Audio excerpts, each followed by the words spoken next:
Selamat sejahtera, terima kasih kerana klik video ini. Sila pertimbangkan, like, komen dan subscribe. Channel ini memaparkan berita viral, terkini dan terpanas artis dalam dan luar negara. Sangat tuduhan ni kak. Mungkin sebab saya pun baru lagi dalam industri ni. Dekat dalam Malaysia ni kalau akak tengok statistik yang dah ada sugar daddy, sugar babe ni. Pelakon Izzaidi Aziz tampil menafikan dakwaan segelintir pihak yang mendakwa usahanya kembali membina badan adalah bagi mencari sumber pendapatan tidak halal. Izzaidi atau nama sebenarnya Muhammad Izzaidi Abdul Aziz, 31, berkata dia sama sekali tidak pernah terfikir ke arah perkara tersebut. Sebaliknya, perubahan fizikal dilakukan demi tuntutan kerjaya lakonan serta meningkatkan keyakinan diri. Saya tidak terlintas untuk ada tujuan ke arah itu. Memang tidak pernah terfikir. Saya kembali buat badan seperti dulu kerana komitmen kerja.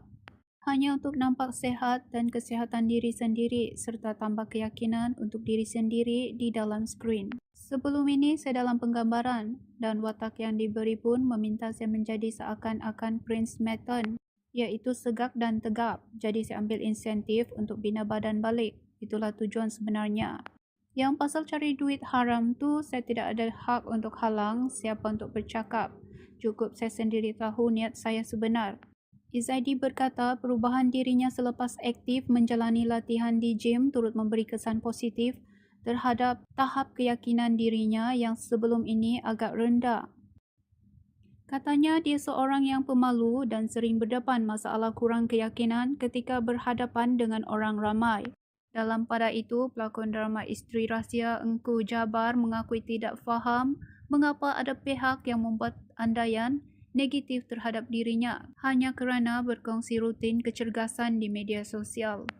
Saya tak tahu kenapa dikomen seperti itu. Bagi saya manusia tak lari daripada buat salah. Jangan cepat menghukum orang sebab takut kata-kata tu berbalik kepada kita semula. Kalau tidak tahu cerita yang sebenarnya, sepatutnya lebih baik kita tidak berkata apa-apa. Terdahulu perkongsian Izzaidi di thread yang memaparkan dirinya sedang menjalani latihan membina badan menerima pelbagai reaksi netizen sehingga ada yang mendakwa semua itu bertujuan menarik golongan kenamaan. Kat dalam Malaysia ni kalau akak tengok statistik yang dah ada sugar daddy, sugar babe ni, saya rasa agak tinggi. Mungkin benda tu akan boleh jadi tanggapan orang terhadap kita. Tapi apa yang saya buat sekarang ni, yang penting saya tahu niat saya and wife pun ada belakang saya, family ada belakang saya, cukup.